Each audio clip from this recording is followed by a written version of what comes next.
Merci chers amis, chers internautes, merci partout où vous êtes. Encore une fois dans votre émission La Parole et nous, toujours dans e-News 24, nous avons reçu pour vous l'évangéliste Freddy Olela. Bonjour évangéliste. Bonjour.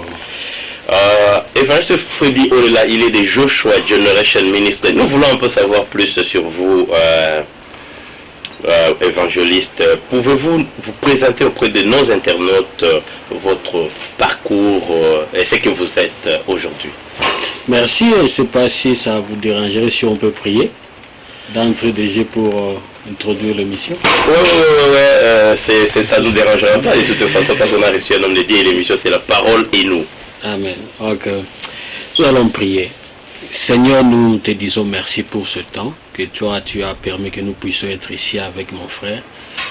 Seigneur, nous recommandons tout le temps que nous allons passer ensemble et que, Seigneur, de nous-mêmes, nous ne pouvons rien faire. Nous demandons l'assistance de ton esprit, car avec l'esprit, nous pouvons tout.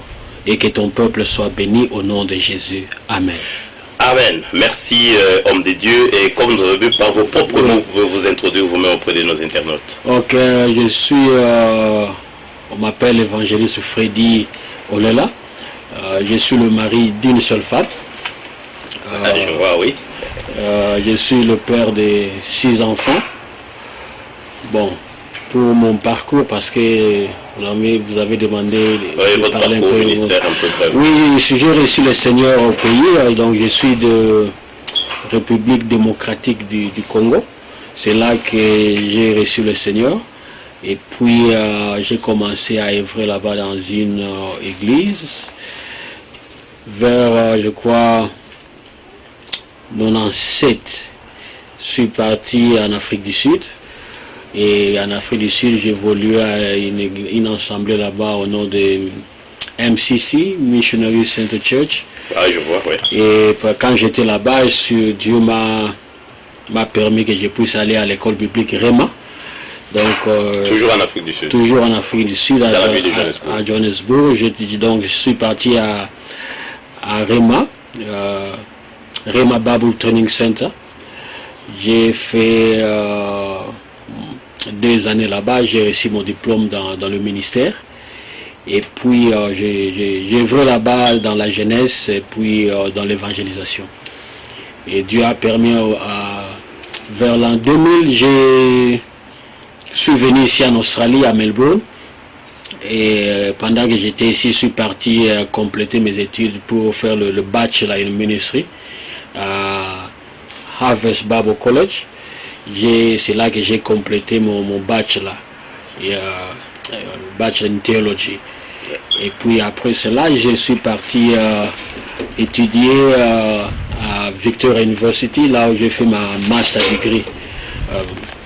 Disons que l'audience puisse comprendre que nous sommes dans un monde anglophone, de temps en temps l'anglais ça même notre français ça devient plus compliqué. On fera aussi des émissions en anglais, ça c'est sûr, oui. Pour une vaste... Oui, je suis parti à Victoria University pour faire le MBA, on appelle ça MBA, Master of Business Administration. Je ne sais pas comment on dit ça en français. C'est un master en affaires, je crois. En business. Business, oui, en business. Oui, en voilà. Business. Ouais. C'est ça en fait. Puis pour parler un peu de mon parcours, c'est... Oui. Il y a beaucoup à dire et on a réalisé que c'était la plus grande question. Mais en fait... est-ce que vous évoluez ici à Melbourne, en Australie, dans une assemblée ou bien vous avez... comment vous vous situez ici comme un homme de Dieu? Oui, on a une base, parce que de mon appel, je suis un évangéliste. Bon, comme je ne suis pas un évangéliste seulement dans les airs, il faut avoir une base. Donc on a une base, on a une église locale, là où on est. Mais on est en train de travailler dans la vision que Dieu nous a donnée. Aujourd'hui, vous nous amenez quelque chose de nouvel. Vous l'annoncez vous-même. Parce que dans nos annales, nous avons vu l'évangéliste Freddy Olela de Joshua Generation. Pouvez-vous nous parler de Joshua Generation? Merci. Joshua Generation Ministries, c'est C'est une vision que Dieu m'a donnée quand j'étais en Afrique du Sud, en 1997, quand j'étais encore étudiant à Rhema Bible Training Center. Et Dieu m'a Dieu m'a dit, tu es la génération de Josué, et je t'appelle pour, donc, je donne directement la vision de Joshua, et Dieu dit que je t'appelle pour aider mon peuple à entrer dans son héritage, à entrer dans la terre promise pour posséder son héritage. Posséder son héritage. Cette vision, vous l'avez eue quand? Quand est-ce que ça a commencé, Joshua Generation? C'est ce que je viens de dire en 1997. J'ai eu la vision et cette vision, ça se repose dans le livre de Josué, chapitre 1, verset 6. Ah voilà, c'est ce qu'on voulait à la lumière des Écritures. Et vous l'avez matérialisé pendant ce temps ou vous l'avez gardé? Parce que c'est aujourd'hui que nous, e-News, nous sommes en mesure de parler de ça. Est-ce qu'il y a depuis ce temps-là ça existait ou bien ça commence à fonctionner? Oui, depuis ce temps-là ça existait et c'est pour cela quand j'ai parlé de mon parcours, je dis que j'étais involve dans la jeunesse et puis dans l'évangélisation. Donc pendant ce temps-là j'étais déjà dans l'évangélisation, je voyageais souvent de Johannesburg à Durban pour aller évangéliser, prêcher dans différentes églises. Ok, on a eu le temps d'être invité dans l'une de vos conférences sur Joshua Generation, mais on voudrait que nos téléspectateurs aussi puissent retenir quelque chose. Quelles furent les préoccupations que vous aviez à l'époque, les motivations? Bon, pour parler de la motivation, j'aimerais d'abord parler pour Joshua. Joshua Generation, ce n'est pas une église, voilà, ouais. C'est un ministère. Mais en plus, Joshua Generation Ministry, c'est un mouvement. C'est quelque chose de dynamique. C'est quelque chose de dynamique, c'est un mouvement parce que, vous savez, Dieu ne nous a pas appelés seulement d'être dans les 4 murs, mais Dieu nous a appelés pour le royaume. Ouais, je vois, ouais. La vision que Joshua a, c'est la vision du royaume. Et d'ailleurs, c'est l'unique et le seul message que Jésus-Christ a prêché pendant qu'il était sur la terre. Un seul message, le royaume des cieux. Le royaume des cieux. Donc c'est ça la vision de Joshua. C'est comment implémenter le royaume de Dieu dans la vie du peuple, de son peuple. Donc vous aviez été animé par quel souci? Parce qu'à l'époque, vous étiez, à voir votre parcours, c'est ça, un parcours très élégant, il faut qu'on le dise.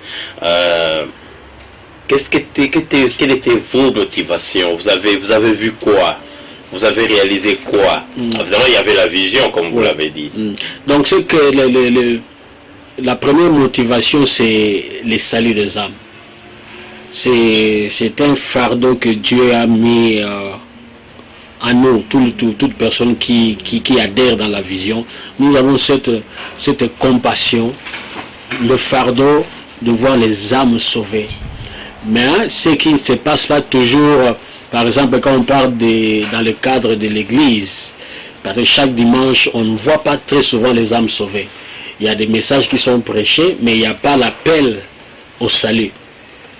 Mais c'est le fardeau là que nous avons d'amener les peuples de Dieu, avec la vision, aider le peuple de Dieu d'entrer dans la terre promise pour récupérer son héritage. Alors la personne ne peut jamais entrer dans la terre promise, la personne ne peut jamais récupérer son héritage si au préalable il n'est pas sauvé. Voilà. Comparativement aux églises ici sur base de ce que vous avez dit, comment va fonctionner Joshua Generation? Parce que ceux-là qui nous suivent aujourd'hui dans cette émission, La Parole et nous, voudraient bien s'insérer, s'intégrer là-dedans. On arrivera bien sûr les conditions, comment vous pensez atteindre tout le monde, mais comment est-ce que ça va fonctionner comparativement à d'autres assemblées qui sont ici? Comme j'avais dit, Joshua, c'est un ministère, c'est un mouvement qui travaille en collaboration avec toutes les églises. Toutes les églises, comme vous avez d'ailleurs cité la manifestation qu'on avait eue, j'avais bien dit là-bas que j'avais parlé sur l'histoire de Pierre. Quand Jésus lui a dit d'avancer et de jeter le filet. Et quand il a eu le poisson, la Bible nous dit que les filets commençaient à se déchirer et Pierre a fait appel aux partenaires pour amener leurs pirogues. Donc Joshua, c'est parmi les pirogues et nous avons besoin d'autres pirogues qui sont des églises pour venir ensemble afin que la moisson ne soit pas perdue. Donc si les partenaires n'étaient pas là, si d'autres pirogues n'étaient pas venus pour secourir Pierre, tout ce que Pierre a reçu comme poisson allait se perdre, rentrer dans l'eau parce que le filet, ça s'est déchiré. Donc c'est ce que nous ne voulons pas, nous voulons travailler dans le corps du Christ. Vous savez, quand Dieu nous regarde, Dieu ne voit pas nos dénominations, Dieu ne voit pas nos assemblées, mais Dieu voit le royaume, Dieu voit le corps du Christ. Et pour cela, nous voulons travailler dans cette dynamique-là. Comment pensez-vous relever ces défis d'atteindre tout le monde? Quels sont les mécanismes que vous avez mis sur place? Bon, Dieu merci, aujourd'hui la technologie a évolué. On fait appel dans les social media, dans les contacts sociaux, oui. Et puis nous avons une équipe très forte dans Joshua. Nous avons notre coordinateur qui est celui qui fait la liaison avec d'autres. Vous avez plusieurs contacts avec lui, à la personne de Guy, oui. Oui. Ah, voilà, donc c'est lui qui est notre coordinateur et c'est lui qui nous coordonne tous. Ah, voilà. Une question sur la prolifération des églises, parce que nous savons que Just Generation n'est pas une église. Quelle est votre appréhension sur la prolifération des églises? Oui, ça c'est une question qui revient toujours. D'ailleurs, j'ai médité sur ça. Si je peux répondre ça avec une autre question, mais je ne souhaite pas que vous puissiez répondre. Que pensez-vous avec la prolifération des bars? J'ai déjà entendu parler de ça. Oui. La question aussi nous revient chaque fois que nous posons. Donc, qu'est-ce que les gens pensent avec la prolifération des bars, des nightclubs, des boîtes de nuit? Donc, si on peut répondre à la question là, on peut aussi facilement. Mais ce que j'aimerais dire que parce qu'il y a, moi je crois que c'est un faux débat. Parce que dans la question là, les gens posent toujours la question, mais si vous servez le même Dieu, pourquoi vous n'allez pas vous unir pour travailler ensemble? Mais c'est la même question aussi, on peut poser de l'autre côté, parce que toutes ce boîte de nuit, tous ces bars servent la même chose, même bière, même boisson, même musique. Pourquoi ils ne vont pas come together, se rassembler pour servir leur public? Ça c'est pour la première fois que j'entends ça c'est intéressant. Mais juste pour terminer sur ça, moi je crois qu'il n'y a pas assez des églises aujourd'hui, parce que aujourd'hui nous sommes à 7 billions de gens qui vivent maintenant sur la planète Terre. Supposons, si seulement 2 billions se convertissaient, on va les mettre où? Voilà, ça c'est une très bonne question et que les internautes pourront répondre eux-mêmes. Mais moi je dirais de prime abord qu'on n'aura pas la place. Il faudrait qu'il y ait plus. Merci homme de Dieu. Et nous sommes petit à petit en train de chuter pour notre entrevue d'aujourd'hui. Mais on aimerait savoir si quelqu'un comme eNews 24 ou je ne sais, tous ceux-là qui nous suivent veut vous atteindre, qu'est-ce qu'ils peuvent faire? À part vos coordonnées que nous pourrons faire défiler, qu'est-ce que ces gens-là penseront gagner? Quand je dis gagner, c'est par rapport à leurs besoins. Ok, bon. On a un peu épulché ça devant, mais je voudrais encore insister là-dessus. Parce que ceux qui nous suivent vous ont dit, bah, écoutez, ça c'est intéressant. Moi j'avais suivi, je suis passé par des conférences. Ok. Alors. Oui, donc,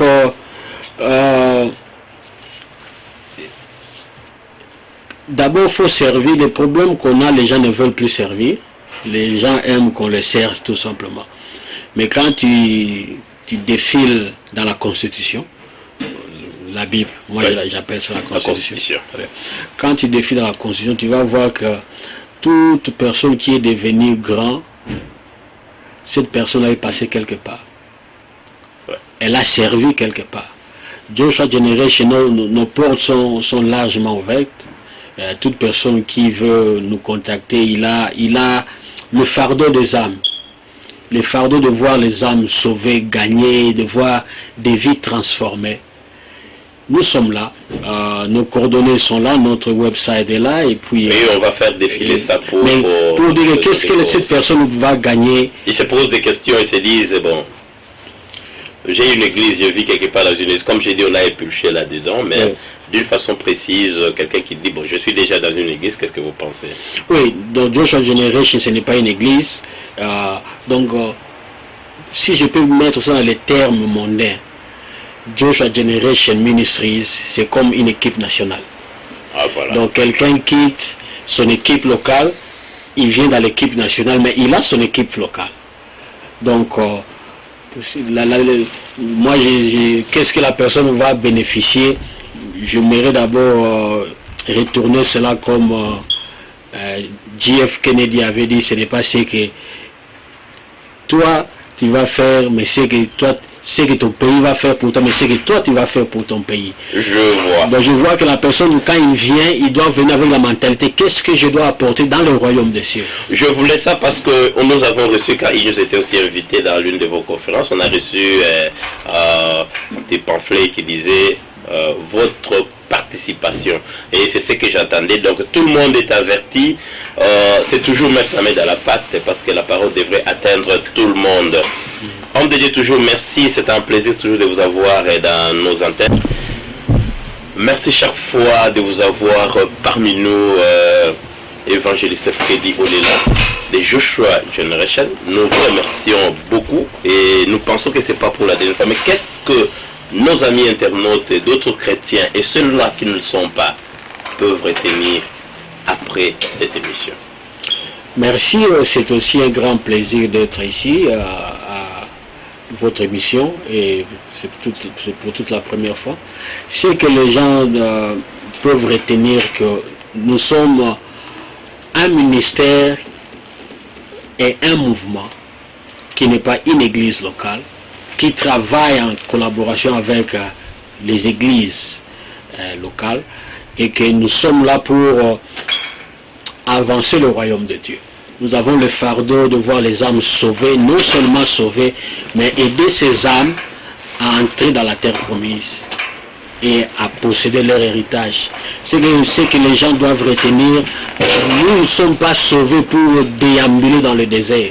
Même quand vous voyez l'image, la conscience dit que tout ce que vous voyez dans l'Ancien Testament, c'est l'ombre des choses à venir. Quand Dieu a délivré son peuple de l'Égypte, c'était pour le Canaan. Ce n'était pas pour déambuler dans le désert. Et quand Dieu te délivre dans ton Égypte, ce n'est pas afin que tu puisses déambuler dans le désert, mais c'est pour entrer dans la terre promise. Donc chacun de nous a une terre promise d'entrée. Chacun de nous a un héritage de posséder. Donc c'est ça Joshua Generation Ministry. De voir l'accomplissement de la parole et de la volonté de Dieu sur ses enfants. Merci, chers amis. Vous allez remarquer que le pasteur nous a donné une nouvelle connotation. Il appelle la Bible la Constitution. Ça, c'est une nouveauté. On parlera de ça plus tard. Et parce que nous chutons et nous allons vers la fin de notre émission, nous avons reçu de votre coordonnateur l'opus de la grande manifestation et événement qui s'est déroulé à Grand Casino ici à Melbourne. Salut à Maman Billy Olela que nous saluons aussi affectueusement à partir d'ici. Et vous pouvez présenter au moins cette opus auprès de nos internautes. Oui, ça c'est les DVD ou DVD. Ouais, DVD ou DVD. Qui vient juste de sortir. C'est un concert qu'on a fait ici à Grand Casino. Mais ce que j'aimerais souligner, Grand Casino, c'est comme Las Vegas aux États-Unis. Quand on parle de Grand Casino ici à Melbourne, c'est comme la référence de Tour Eiffel à Paris. Ouais. Donc, ce qui est de plus intéressant dans ça, depuis que l'Australie existe, Et depuis que Grande Cassine existe, il n'y a eu jamais un événement chrétien. Je supporte ça.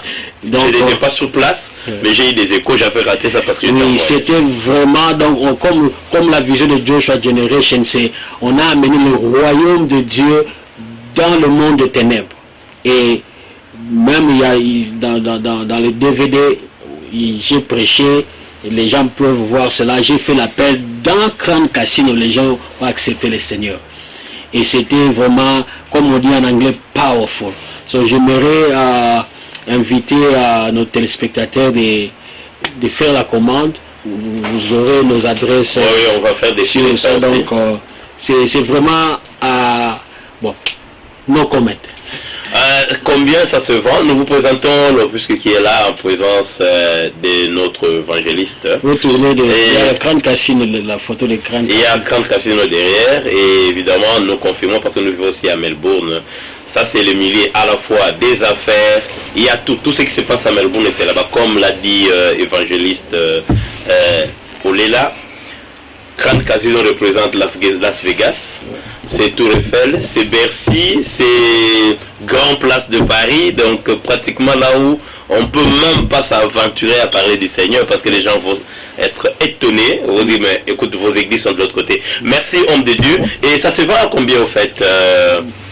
Bon là je crois que $15, je crois que c'est $15. Je pense que vous n'allez pas regretter parce que nous connaissons la sœur Biliola qui est au fait la femme comme monsieur l'évangéliste a dit je suis mari d'une seule femme. Ça c'est une nouveauté aussi encore une fois. Et voilà. C'est $15, mais évidemment ce sera à fixer. Les coordonnées vont défiler sur les écrans. Merci homme de Dieu d'être venu. Nous saluons nos internautes. Merci d'être toujours fidèles avec nous, avec eNews 24. Prenez patience et suivez cette émission avec attention. Avec l'évangéliste Freddy Olela, on aura toujours le temps de travailler ensemble. Et nous pensons que nous adhérons directement à cette grande vision des Joshua Generation. Et nous souhaitons à Joshua Generation good life. Merci, c'est moi qui vous remercie. Merci.